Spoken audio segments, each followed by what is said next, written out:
Let me guess, you want to travel to a new country but there's a language barrier. Don't worry, I got you covered. We all have heard about Google Translate, right? But today I will share with you 5 simple tips that will help you to effectively use the Google Translate and you can finally get on that international trip to your dream destination.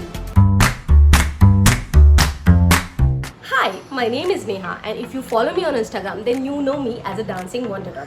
I have started this channel to help you guys and to share with you with all the tips, tricks, details about traveling on your own and editing. And if this is something you too want to do, then hop along the journey by subscribing. I have been traveling since 2016 and I have been to 6 countries including my own.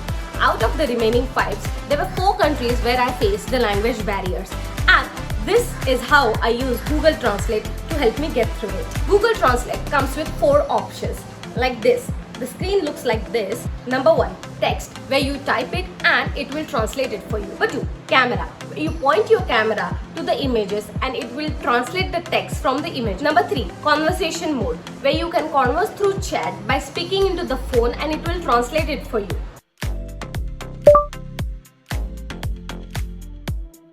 Bonjour, comment allez-vous? Number 4, transcribe, where someone or something is speaking in another language. You just point your phone towards that direction and it will start transcribing that other language into your desired language. You can use any of these 4 options as per your convenience. Number 2, you don't actually have to take a photo or a video of the text that you want to translate. You can just point your camera towards the direction of the text and it will translate it for you. Have a look at this example. So this happened to me when I was in Vietnam and I simply used Google Translate. You need not take a photo, you need not take a video, okay? You just have to point your lens towards the direction and just hold it for few seconds and it will translate it for you. Tip number 3, you don't even need to know whatever the language it is. Sometimes you just don't understand what language the text is written into, right? So what you can do is go to the Google Translator app, select on detect text or detect language option, and from there you can just translate. Just point your camera towards the text and you can just translate it.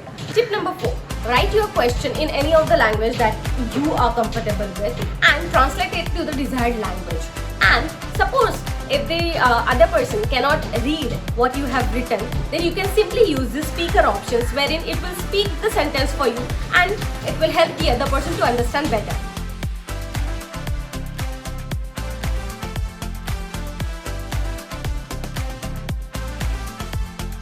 Bonjour, pouvez-vous m'aider? Tip number 5, you will always need a good internet to do the on-the-go translation. But what if you have limited network or you have no network? In this case, what you can do is download the offline languages. This way, you can translate even when you are offline. That's it. It is that easy. Now go ahead and use the app and let me know what you guys think about it. And if you have found this video helpful, then don't forget to like, share and subscribe because this does help me to create more videos. I will see you in the next episode. Till then, happy traveling!